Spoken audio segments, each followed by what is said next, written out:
What's up, folks? On today's podcast, you're going to be hearing an interview I did with Rick Blangiardi, who is currently the mayor of Honolulu here in Hawaii. Now, the reason why I'm having him on the podcast is, to me, when I was interviewing him, it really made me think like this guy is like in his 80s, but there's some kind of fiery passion that still propels him forward to keep doing what he's doing. Most people, I think, they get to financial freedom, or most people in our group, very unlike most people out there in the world, get to financial freedom pretty quickly. Most people want 5 to 7 years, especially if they're already an accredited investor.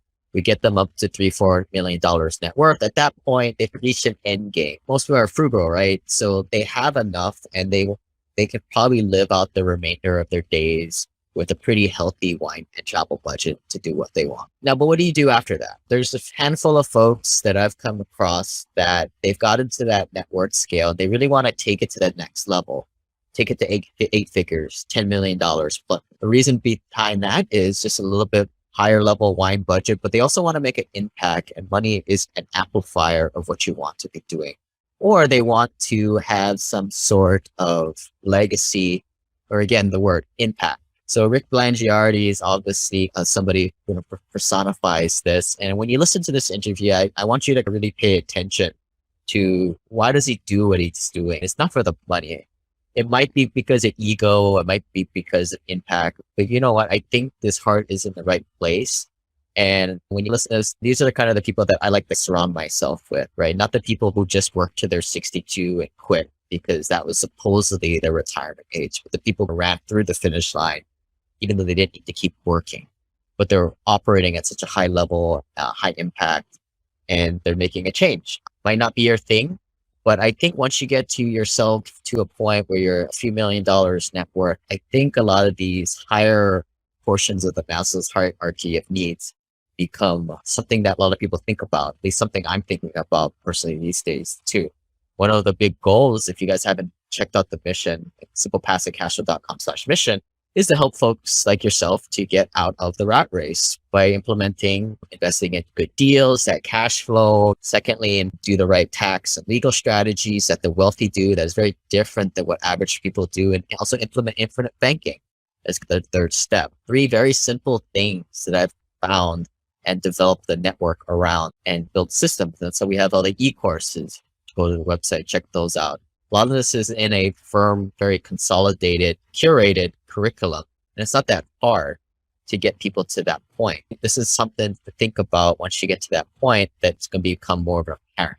For now, you guys don't care potentially, but a lot of people that listen to this podcast are very high net worth. And that's why we have these types of interviews and these show topics. But if there's something else that you guys want to hear in the future, let me know. I always look for feedback. Email at team@SimplePassiveCashflow.com. Check out the website too. We've been revamping it this year, SimplePassiveCashflow.com. This is a story about a dude named Lane. And then one day he went and tried to rent them out, and then he became one of the best of man. This is Lane Kaloka. You guys probably recognize our guest here, and you're probably thinking, what the heck are we doing interviewing Rick Blangiardi? But here he is. We're not going to really go into too much of the issues that are currently going on. Like we do on the Simple Passive Cashflow podcast, we get to know the people. And whenever I'm going into deals, working with partners, we never know what's going to happen in the future. And therefore, I want to know the context of we're going to get to know Rick a little bit better. And yeah, thanks for coming on, Rick. Really appreciate it. You're welcome, Lane.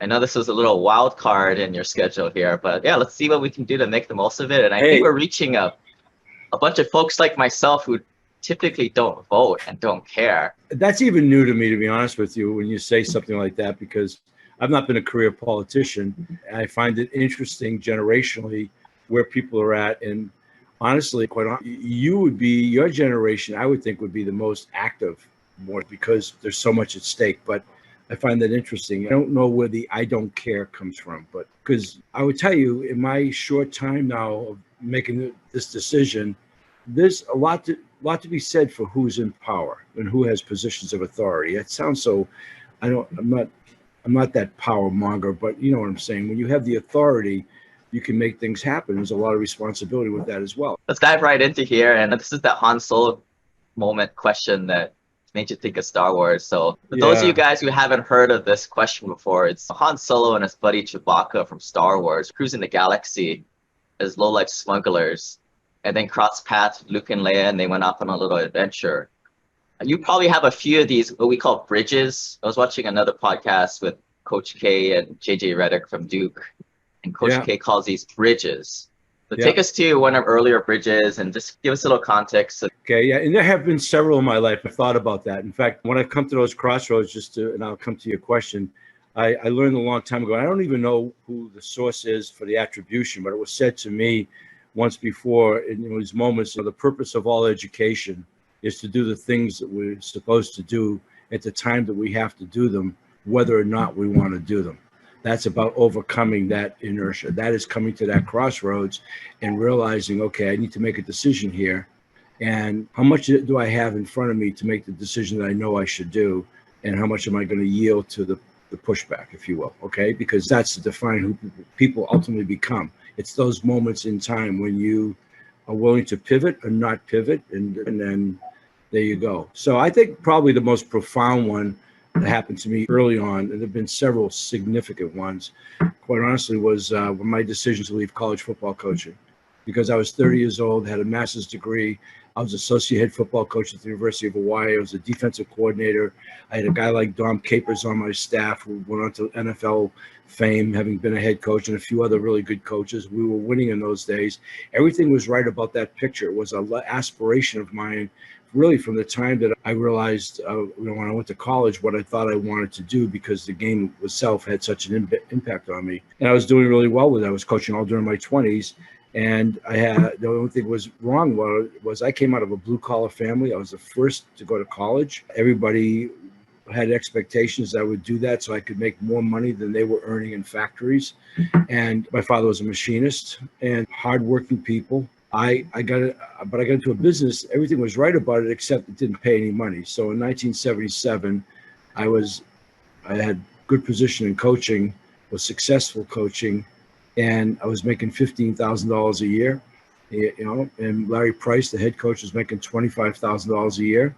In fact, after Larry left, which was subsequent to my leaving, they brought in Dick Tomey at $35,000 a year. I mentioned that because Nick Rolovich just left for $15 million a year. So maybe 40 years later, maybe if I'd been able to stay there, it would have been one thing. But that aside, that was a major decision for me, because at 30 years old, I pivoted to reinvent myself in order to stay in Hawaii, not take a mainland coaching job. My then wife, who was mother of my 3 children, ultimately really had grown to dislike the demands of coaching.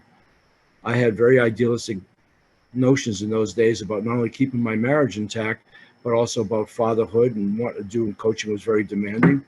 So I took a job that I really knew nothing about to sell television time. And on the come, that Cease Heftel at the time said to me, Rick, if you want to work hard in this business, in 3 years, you can make $50,000 a year. Working hard at the age of 30 and the life I was living wasn't even an issue. I thought, wow, it's the first time in all those years, since even when I got out of grad school, anybody talked to me about making what seemed to be serious money at the time. And I felt a real deep compulsion to go for it. So that was probably, and I have no regrets. I got a 43-year-old son who's done really well for himself, and a 40-year-old son who's done well, a 35-year-old daughter, and my kids. But that changed my life, changed my destiny. Yeah, so you, at the age of 35, you made that pivot. 30. So you were a little older to start your professional career at that point, right? That was a big... Yeah. I spent my entire 20s coaching football, but here's the deal. That was a professional career. That's what I wanted to do, just a college football. Unlike today, the top 100 coaches at Division I schools all make $2 million or more a year. In those years, we just did it for the love of the game. And it wasn't all that long ago. It was 4 decades ago, a little bit more than that. But the bottom line is, I thought that was my profession. It was, everything about it was professional. Certainly a lot of work and everything else. It just didn't pay anything. It didn't pay any money.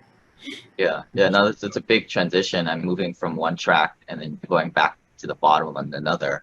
Yeah, Blaine, little did I know, though, that so much of what I learned, look, I don't know how much you know about belief systems, but most experts will tell you, you lock them in pretty much in your 20s. And I had locked in a lot of my belief systems that were rooted in sports, team sports, coaching, a lot of other things that I learned along the way. And as it turned out, even though I got into a business I knew nothing about, I found out that a lot of that would be the foundation for me going forward. They say a lot of folks in military positions, high stress positions in their 20s translate well into a long career. Would you say it was more like just grit that you had developed, or if you were to I think point grit to is one? important. I think grit's important. I think you have to have determination. People that I've known to succeed, look, you can get lucky in the financial markets. There's no question, and we've all seen that. But I don't denigrate anybody's success. But along the path that I've chosen required a lot of grit, a lot of determination, and it never stopped. So I will tell you, I've been a guy who's been in one setting after another, turning around failing companies, and that's not some magic potion. That's a lot of hard work and determination to succeed. So hard work and determination. You jumped on that highway for the next decade or so. When did the next big Look, I pivot? jumped on that early on. I don't usually talk about myself, but in this kind of podcast, look, I went from being a grad assistant to associate coach in 5 years. I went from knowing nothing about television, and 5 years later, I replaced the guy that hired me. And in 7 years, I became a general manager, and then I never looked back. And I've had title after title. I've been president of 2 national broadcast companies. I've run major market television stations, and I could talk a lot more about it. I worked at CBS in New York, but I came home 18 years ago and did some things that nobody thought were even possible. Starting first and foremost with taking over KHON and KGMB, 2 failing stations. The financials were there, same ownership. Never one guy before ever did that. Turned both of those around very quickly, both in revenue performances, rating success. We made KHON the #1 Fox affiliate in the country, not once but twice, after 16 straight quarters of ownership of a downward spiral. Went on to stay with KGMB, took it to 2007, sold it. 8 came, broke everybody, brought everybody to their knees. The week before Christmas 2008, we made this decision to try to build what ultimately became Hawaii News Now out of a broken economy, pending FCC and DOJ approval. We merged 3 television stations together. We understood mobile technology, and we created a 21st century multimedia company. Okay, so I will tell you that my whole life has been about that. It's been about starting at the bottom and working through or inheriting things that weren't working and making them work. Before I came back, I was president of a company of Telemundo, called Telemundo, second largest Spanish language network, owned by very sophisticated players. Sony was one, and Liberty Media was another, and the 2 private equity groups.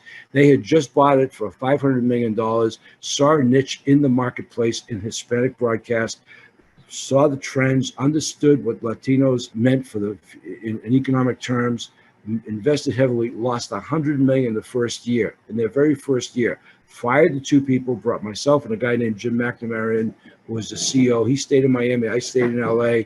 I lived on airplanes for 45 weeks a year, and we sold that puppy for $2.7 billion 3 years later. And we would have sold it for $3.5 billion. Jeff Immelt, who's on record because we sold it to NBC, of saying that was one of the things that came out of 9/11 was they saved nearly $1 billion in the acquisition of Telemundo.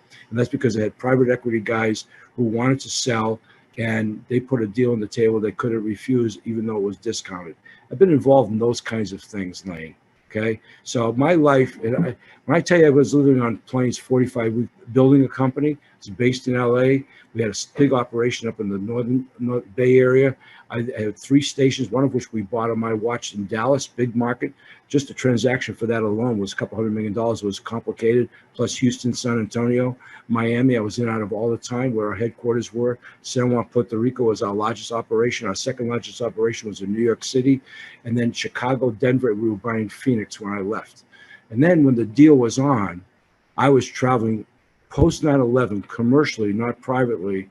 I would wake up in Miami, work in Chicago, sleep in Houston. Now, I'm just telling you that because that's the kind of seasoning I've had through my life. And I came home after all of that. At that point, I had 25 years in the business. Quite honestly, it wasn't about the job. I came back to it because I made a decision, which is something I learned my next pivot point in my 40s, about alignment. After going through some pretty toxic experiences, and I decided for me, it was on a macro basis. My alignment was where I wanted to wake up in the morning. And Hawaii had been my touchstone. And I told the press when I came back in 2002, I told them that I said, I moved to the mainland in '89, but I never left Hawaii, which was true. Not only did I come back every year, but let me offer this insight. When I first left here, I went to Seattle, brought my 3 kids with me to run King Television, one of the most prestigious jobs in America, and they recruited me. I had been working for them for a couple of years. They could have hired anybody. So they offered me the job on my 43rd birthday. I was in Wyoming. I was doing a football game with Jim Leahy, and I got this opportunity. They said, we've made a decision. They called me up to wish me happy birthday. They called me up to tell me they made a decision where I'd move my family. And I really didn't want to move out of Hawaii at that point. I really didn't. I'd been here since 71. My kids were born here. They loved it here. I was doing well in television. I was proud. By that point, I transitioned over to KHNL. We're doing all UH sports. We're making a real contribution to the community. I was doing a lot of public speaking. I was enjoying just a sense of being a real integral part of this place through sports, which was interesting enough, in my origins of my coming here in 1965 as a player, living like that. It all felt good. But in that spirit of challenge, there was, in that crossroads, like I said, I knew all roads led to that I had to do something. This is my second big pivot point, that I really didn't want to do, but I knew that I had to do it, and I answered the bell to do that. So I didn't know they were going to sell the company. It brought me in to turn it around. 3 years later, we did. They sold it. Next thing I know, I'm in CBS in New York. But during those 3 years, I'm in Seattle. Everybody always referred to me as the guy from Hawaii, and that always felt good. Then when I went to New York, it's, Variety wrote this big article about I was the guy from Seattle. I'm like, no, I'm not the guy from Seattle. I'm the guy from Hawaii with this Boston accent. But I knew where my roots were. So it's been like that. Okay, it's not been an easy road. It's been really a hard road. So that's why you bring up the subject of grit. I take a lot of pride in that. I don't usually get to talk about that, but nothing's ever come easy. Nobody's ever handed me anything. Okay, anything. There, I also hear undertone. Things didn't go your way. They sold the station. They had to take everybody out. You were in that shuffle. They bring you down. They have you report to a suite at the Four Seasons. This was in Seattle, and it was speculated that all of us would be out in senior management. They said, Rick, there's nothing personal. We just bought this company for nearly $1 billion, and we have our guy, and we wish you well. Here's the HR people. We'll see you later. It wasn't even like getting fired. It was just part of the transition. It was what? But that led me to CBS in New York. I was at a decision then. Do I stay out? Do I get out of broadcast? I just left Hawaii, went up to Seattle, spent 3 years in Seattle, turning that puppy around. I still have a handwritten note from the CEO. We brought that station back from a debt spiral. That's why they hired me, because they had done an employee survey and they realized they had a house of cards, and they knew, because the company was founded by a woman named Dorothy Bullitt, and she had passed away and the previous year. And now it was time to look at the asset. They had an old board of directors. She was 96. In fact, she was recognized as one of the top 100 women of the 20th century. She was legendary. She was 56 years old when she started television in the Northwest. Legendary person. Anyway, I could go off and tell you stories like that, but all of those things were these Han Solo moments. I'm going through space, if you will, and life is happening, and I'm trying to be as good and as aggressive as I possibly can, not really knowing, nobody offered me anything to guarantee, and then just dealing with stuff. So in that regard, Lane, it wasn't until later, in my late 40s, I was down in Australia. We had just sold a company. I was president of a national broadcast company, 9 TV, 27 radio. I had partners. It was a 2-year deal. It was supposed to be a 5-year deal. Thank God it was only a 2-year deal. Most toxic experience of my life. These were bad guys. I got aligned with bad guys. And I'm down in Australia, and I'm trying to purge, if you will, and I'm thinking about what I'm going to do next. And I brought a bunch of books. And at the time, Bill Gates wrote a book called The Road Ahead. And this is now think about all that's happened. This was in the 90s. Think about that's already 30 years ago. Think about all that's happened since then. And it was a real prophetic publication. And he was talking about the movie The Graduate. And he referenced it in the context that it was a great movie. You're probably too young to remember Dustin Hoffman. And there was a word in there. There was an experience in there in which Hal Holbrook is advising this young man, and he tells him the word is plastics, Benjamin. It became such a colloquial expression from this one movie line about plastics, like what you want to do with your life, going to plastics. And Gates was saying in the book, if they redid that movie today, the word would be, communications. He was talking about that. He said that's the word. And I was in one of those sort of Jungian moments, maybe a little bit like this, and thinking, gee, what did I just learn? I just went through 2 years of a really toxic experience with people, I'm not going to mention anybody's name, were flat out evil. These guys were bad guys. I couldn't wait to get away from them. And the sale of the company allowed me to do that. And I'd never been in that experience before. And I thought to myself, you know what? Alignment. I slipped into that. I let them buy me into that job. I'm not going to do that anymore. I'm going to pick my alignments from this point forward, because I was evaluating my life at that point and thinking what worked, what didn't work, and why. And when I got out of sync, it was because of the wrong alignments. And ever since then, I've been very selfish. So when I tell you my decision to come back to Hawaii post the sale of Telemundo, which was influenced also in my life experiences of 9/11. 9/11 impacted me in a big way. My dad died that year, but it also impacted me. I was up close to that, but it also just resonated with me about life, a lot of circumstances. And so I was single, my kids were grown, and I could make a decision for myself. And so I chose my alignment was I wanted to come back and live here. I wanted to come back here and serve this place for all the experiences I had gained over those 13 years in broadcast in my career. And I came back to a fertile setting and having KH1 and KGMB. But it was really about this place. It was really about coming back to Hawaii, which is important because that decision on that premise 18 years ago was the exact thing that hit me a year ago when I made this decision to run for mayor. Makes you think of a couple things. When people invest a lot of money in these real estate or whatever they're investing in, you get a point to you're financially free. And really the freedom is doing what you want, where you want, with more importantly, who you want, and also when you want. But also there, came back home, and a big issue that's a lot of people realize is a lot of the highest talent leaves Hawaii in the brain drain. They go to the mainland for much higher paid jobs. And when I came back home, I had to take a 30% pay cut.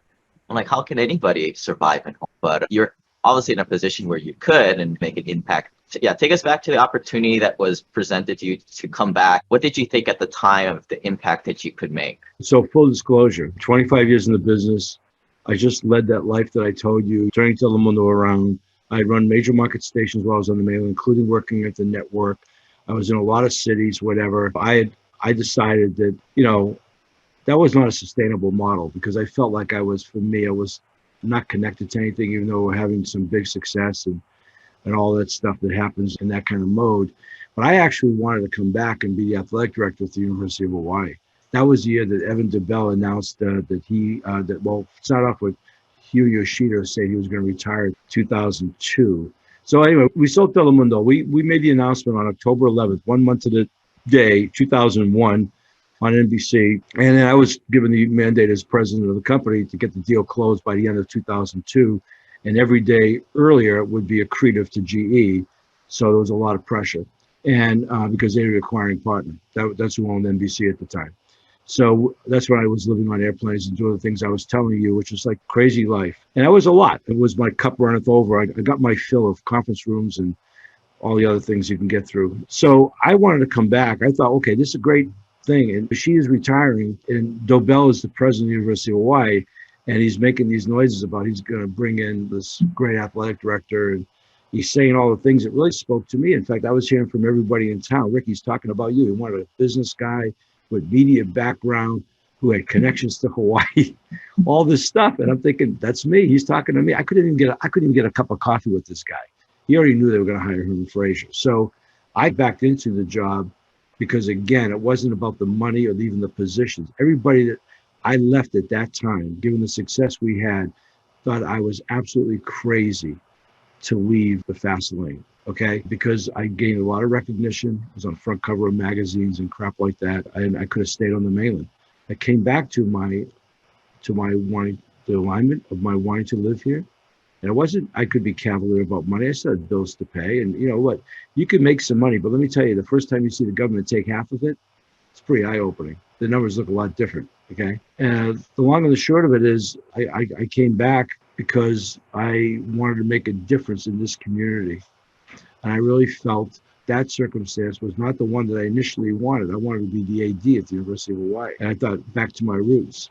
But I'd learned enough about television, and this was enough of a challenge because of the unprecedented nature, the fact that the businesses were failing under this ownership. I did it for that. I did it to come back and try to apply everything and anything I knew about improving local television. When I started in 1977, KGMB was a dominant station, but I can tell you in those years, it used to be a 1 week delay programming or whatever, and technically there wasn't that kind of investment. And I can remember early on, once I started understanding the business, people always say things like, how come local TV is so junk? We go to the mainland, it's so much better, that kind of thing. from that to in this last go around, not just on all the awards we won and everything, I can tell you Hawaii News Now is one of the most highly regarded, we're a statewide television market and one of the more highly regarded broadcast entities. Even Will and Gray bought us a year ago. They had 100 stations. They bought 63 in Raycom. We merged into a publicly traded company of 163 stations, and Hawaii News Now went right to the top of that. So, that to me, that is a contribution to Hawaii. Just like in '84, we started doing UH Sports as a contribution to Hawaii. That was a vision that we understood that Hawaii sports, they went from the northern tip of Kauai to the southern tip of Hawaii Island and everywhere in between. And I understood the feeling and the pride of that. And that's what we began to do on a pretty good basis. So I came back to serve at that point, okay? And serve a place that I loved, that I always felt strongly connected to. And that began. I didn't know what was going to happen going forward. I never had a crystal ball. For me, it's never been about trying to predict the future. It's about how you create it. And so over the course of 18 years, there was one thing after another. We created some great success. So, here in the broadcast business, but beyond that, for the people, it wasn't about, I heard Amami the other day make a comment about making profits for mainland companies.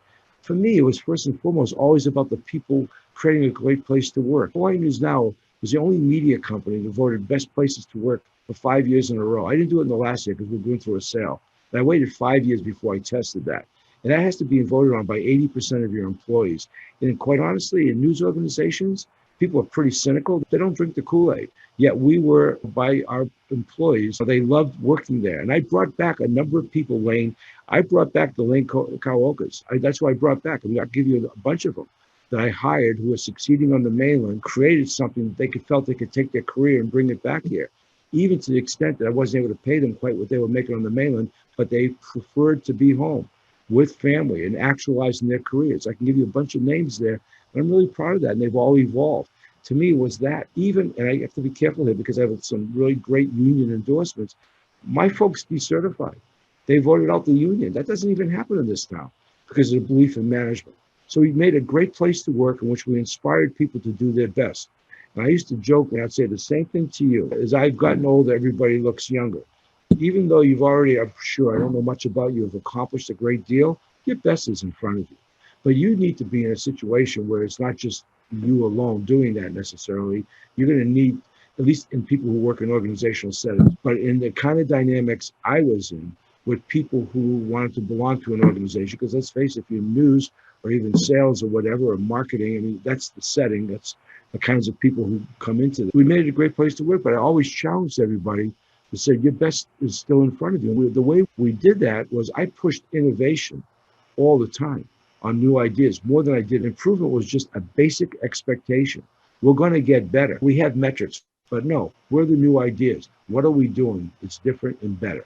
And so people, when you talk about making work fun, get off on that kind of stuff. And the log of yesterday, we're in there and trying to create a tomorrow. So right from the beginning, when I stepped in, it's interesting, it was 10 years ago, because at that point I said, we're in the first year of the second decade. This is 2000, we started on October 26, 2009. We're in the first year of the second decade of the 21st century. And look what's going on in broadcast media. And what are we going to do? And we jumped all over mobile technology. We really understood, I'm on a podcast, we understood all that stuff. And we made it happen. It was a contribution to why. It was precisely why I came home. The successes earlier on, the KHON and KGMB and those recognitions, that was all one thing. This was a significant change in the trajectory of local media in Hawaii, and we were able to accomplish that. If you can illustrate the differences between the Telemundo years and the Hawaii years, it seemed like in the Hawaii years you had more of an impact, where in the Telemundo years you're more of within the operations. I got hired initially with 8 stations. 3 of them were negative EBITDA. 3 years later, we had 11 stations. We tripled the EBITDA of the whole company. We made strategic acquisitions. And not only that, we created a presence on a national landscape.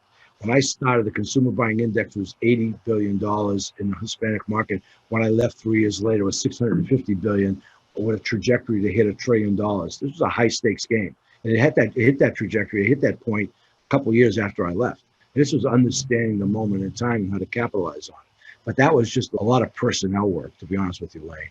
That was a lot of people picking. I had to put general managers in place and provide the right kind of leader. And it was in a tough place because, first of all, the Hispanic market had one big giant gorilla, this company called Univision. And they were very territorial. And they made it very clear as soon as we began to make some inroads, if you leave here to go work at Telemundo, you'll never come back here. They drew some hard lines in the sand. And so I found myself hiring general managers, like what I've been for a lot of years. I had 10 of them. They were great. I think 8 of them had never been GM, and just picking people and who understood what was at stake, who had capabilities and skill sets and whatever. So that was different. But that's been the same here. When I came back, let me tell you a story. Okay, so KGMB and KHUN were both owned by the same company, MS Communications. And I knew Jeff Smyon in my days from Seattle because he owned the Seattle Mariners. And I was trying to work a deal out for a 5% equity of his club. I'd buy a second television station and pay him the broadcast rights, provided he gave us the equity. I could never make that deal happen, but I got to know him. Okay, so I come back and I look at Jeff. He's a big radio guy, and KHON. They had 16 straight quarters of downward ratings in revenue. 16 quarters, less and less and less. In that process, they had bought KGMB through the acquisition of Lee Enterprises, had not invested heavily in it, and was really downtrodden. They had that for 2 years. So they had 2 stations in Hawaii. They've been operating on a temporary grant from the FCC that allowed them to maintain a duopoly, even though the FCC wanted them ultimately to divest because it was a rule violation. But nonetheless, they had it.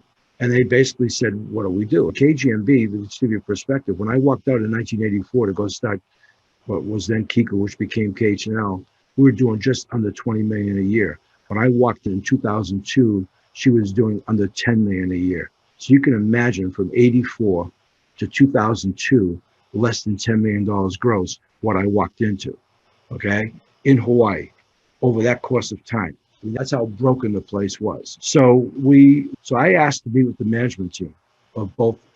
They had never done it. There was like resentment. KGMB was an original building over on Kapiolani Boulevard, and on P. Coy Street was all this brand new glitzy KHON, and it was like bad blood because broadcasters compete against each other, and it was like the haves and the have-nots. There was a lot of bitterness. So I wanted to look at the managers. So I asked for all the managers to come. Day one, before I had any of them in the station, and I had a meeting in the conference room at the Elite Tower at the Hilton Hawaiian Village. And I told them to bring their number 2s and number 3s if they had it. I wanted everybody to bring whoever it was that was in charge of stuff. Okay. So sure enough, about 35 or so, I never really counted the exact number, showed up. And the tension in the room was palpable. You could feel it. Now, I walked in and I pretty much laid out what it was about. I want to tell them, because here's the deal. The night before, I'm watching Leslie Wilcox and Ron Mizutani on television. I'm sitting in a hotel room and I'm watching them, and they said goodbye that day. They fired their general manager and they started speculating about me. Rick Blangiardi's come back to Hawaii and he's going to run 2 stations at the same time. I'm sitting in a hotel room listening to them speculate about my arrival. Okay. Meanwhile, I've got this meeting set up the very next morning for all the managers, and they're like shaking their heads. And I've known Ron and Leslie, like, this is impossible. This can't happen. What's going on here? And they had people crying over the guy they just fired and stuff. It was like, so I go in that room and I tell them pretty much this is the way it's going to be. I just want to make it really clear to you that I haven't come back home to retire. Some of you may think that because there was a lot of stuff talked about in the press, just coming off of incredible success. But I came back home because of my love and passion for this place and to make a difference. So lest you think I'm going to give you a rah-rah talk today about you're going to run harder, jump higher, there's a new sheriff in town. That's not the case. I'm here to serve notice on what I believe. And that is the reason why our stations have not been performing is it's lacked the leadership. Okay? So I'm going to challenge all of you. I'm going to tell you right now, the people who are most at risk are the men and women in this room, because that's what I'm going to look at first. If we expect to inspire performance, I want to look at who's leading, okay? Because I don't know how any of you got your jobs. I know that these stations are both dysfunctional. They've been dysfunctional for quite some time. So all I can do, without casting aspersions on anybody, is simply tell you, to me, that's a leadership challenge. So my first job is not about evaluating everybody else. It's going to be to evaluate you and whether or not you should be in that job. Show me what you have. I want to see it up close and personal. I'm going to get to know you. I want to watch what you do. I want to see how people respond to you. So it was with that understanding that I had a leadership challenge on my hands, predetermined, admittedly, but predicated on poor performance. Okay. But at the same time, saying I'll be fair. I just started to tell you, probably at the end of the year, there were 5 people left from that group. Okay. And some of the people that we changed were internal promotions. A number of them were good people there. And that just speaks to how important leadership is. Who's leading? And the decision about who's leading is really important. And that can make a huge difference. And that, quite honestly, is why I chose to run for mayor, made that decision. In a time of my life when I could have said, I just had a hell of a career. What am I doing? And I've told people repeatedly, I made this with my heart. Maybe that's the wrong place to point to, but it certainly wasn't with my brain. I was driven by this as a referendum for leadership because of what's at stake. And this was so I made that decision based on love of place, not very much different than the decision I made in 2002, 18 years ago, to come back here and make a contribution to Hawaii, all right, for the standpoint of where TV was at with these properties, or for that matter, when I took over a broken television station in 1984, and what we then did with that, with UH Sports and how we served. For that matter, even when I got into KGMB and all the things we did, or the years that when I came over here, I announced I was running for mayor at the old Stadium Park. And the reason why I did it, because I'm really a sentimental guy, because that was the place in 1965 that I first saw the pride of Hawaii's local people. Okay, that's the first time I saw it. It's also the same setting was the first time I learned how to fight for Hawaii. And I wanted to announce my mayoral candidacy in that setting because it brought me all the way back to Hawaii in a very different time in 1965. But my life experiences over the course of that time and what I've tried to do here have all been to the good. And now this last chapter, this again was pre-COVID, which, as I said earlier, is going to redefine my entire time as mayor. Okay, but this was all about that. This is all about making a difference in a place you live, feeling connected to it, and then, quite honestly, who's going to help run this place? I've made it clear to everybody that I'm not doing this alone. I'm asking for the responsibility and the accountability. But I've said repeatedly, I'm going to try to bring in the best minds I can possibly get, people who are smart thinkers, smart doers, and who also want to be held accountable. Because we're in a time right now that we've never seen before. This is the most difficult setting any mayor has ever walked into. And I've been told that daily by a lot of people. I realize what's at stake. It's not just because of dysfunction with Hart and the mayor and what's happening with the rail, or for that matter, anything else that you want to cite. We've got a lot of issues here. If you were to categorize when you made that decision to go for mayor, was it more of a, you're compelled by, you're optimistic what kind of impact you're able to make with the position, or was it more you're frustrated at what's happening out there? And if so, what specifically frustrated you? Yeah, that's a good question. Like, it was probably neither in a sense. This was not really ego driven. I mean, quite honestly, when you make a decision of this consequence, it really is a certain amount of trepidation, but you feel you're being drawn to it. There's a sense of responsibility that you almost can't deny, and you don't want to turn your back on it. Like I said earlier, it was sort of a referendum for leadership. So if I live here, and I say I love it here, and I love its people, and I love where I've been, and my life has been here, then you come to a moment in time like that, that's never just one thing. You feel compelled. I mean, I could have turned my back on it easily, but I just, for some reason, and I was, look, there were people whispering in my ear, Rick, you got to do this. What more do you have left in television? You got a lot of gas in your tank. We need you to do this. And so since that time, that's been gratifying because look, when we announced, I had no idea how I was going to do. I didn't even know how many people were going to run. At one point, we had 15 people running for mayor. We had 3 experienced politicians running. There was a lot of unknowns and uncertainties here. There was no guarantees. But now I find myself not only having won in the primary, but as you may or may not be aware, decidedly ahead. 2 weeks from today is election day in the polls. We'll do everything we possibly can to make sure that we meet that and then some. And so I have a sense of destiny about this, Lane. I really do. All roads have led to this.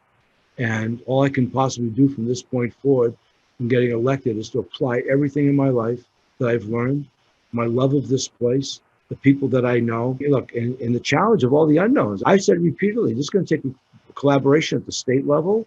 It's going to take collaboration with the federal government, and it's going to take collaboration with the private sector in ways that perhaps haven't even happened before from the standpoint of the mayor of the city and county of Honolulu. And I intend to, because we're going to need a lot of help and a lot of things. We're going to go right back to what I talked to you earlier about innovation. We're going to need some new ideas. There is nothing about the situation I'm walking into that says perpetuate the status quo. Nothing. Okay. Now, If we see things that are working really well, I don't have that kind of ego. I'm not that person. That's one of the things that really help facilitate turnarounds.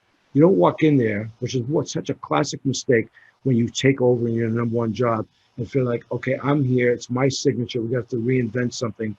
No, I'm going to look for everything that we're doing well and capitalize on that, and then stop the things that we're not doing well and figure out how we can do it better. That's how you operate in turnarounds. When you jump into the position, what is something that, based on your experience, so with your skill sets and what you've learned throughout the years, what specifically made you for this position? Or speaking on any issue out there that you're the guy exactly for that issue? Look, you asked me earlier about grit. For some reason, I'm wired the way I'm wired. My whole life, I've just, been like that. I think it's also, I really do. I'm an old team guy. I'm rooted in team. I love building people around, watching people thrive and being a facilitator in that. I'm looking at this job, as daunting lane as it feels right now, given the circumstances. And believe me, there's good reason to say that.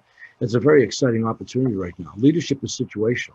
And there's some real silver linings in this. I've talked openly about it, and we're going to try to see the best we can do. I think the landscape is fertile right now for us to do some things that maybe heretofore you couldn't in the sake of the greater good. And the challenges are significant. And so I'm just drawn to that kind of thing. It's why do people climb things like Mount Everest? I mean, go through all this stuff, the crazy things people do. There's just something in you. And I've just felt this is in me to do. So we'll wrap up here with the Tony Robbins question. Break down a couple of things for us. So first, what is some kind of a secret or hack or any kind of ritual that you do that led to you being a high performer, right? High output, basically a science achievement. And secondly, what is your secret or hack for the art of fulfillment? What keeps you motivated, keeps you going? Well, I've never taken myself too seriously. I'm going to be really candid. I would tell you, I've been blessed, I think, with a certain sense of humility and recognizing my own limitations and always trying to work over that. I learned this. You're going to crack up. Since you brought up Tony Robbins, let me bring up Barbara Walters, okay? I'm watching, this is years ago. Barbara Walters is doing her 25th anniversary show every year for 25 years. Once a year, she interviewed 4 people. They were the world's most famous people, from kings to movie stars, celebrities, athletes, business tycoons. And so now it's in her 25th and they're doing a special anniversary show, and she's being questioned about, okay, 25 years have gone and you've had the privilege of interviewing 100 of the world's most fascinating, successful, not successful, Anwar Sadat events, people like that. What were the common denominators? You saw them up close in person. She said, I remember at the time I was getting dressed in a hotel room. She said, tell you, there was 2 things that really popped out. One, they understood their work and they took it most seriously. But secondly, they didn't take themselves very seriously. They understood who they were. They're human foibles, if you will. I look at my life like that. I know the impact I can have in what I do professionally, but I also understand I'm an imperfect person in many ways. What is your secret or hack for the art of fulfillment, or any other kind of mindset tricks that you use to keep yourself going? Well, I think you have to stay positive. From a leadership standpoint, you have to be positive, okay? And you have to understand that when you're a leader, you have to have broad shoulders. I'm being tested right now in this negative campaign stuff that's going on. You have to have broad shoulders. And I think people look at that and look for you to fulfill that expectation. So consistency is really important. Having integrity. Well, appreciate your time, Rick. If people want to learn more about your campaign, you want to drop your URL, your website for folks? We have a website, and everybody around me laughs all the time. It's rickblangiardiformayor.com.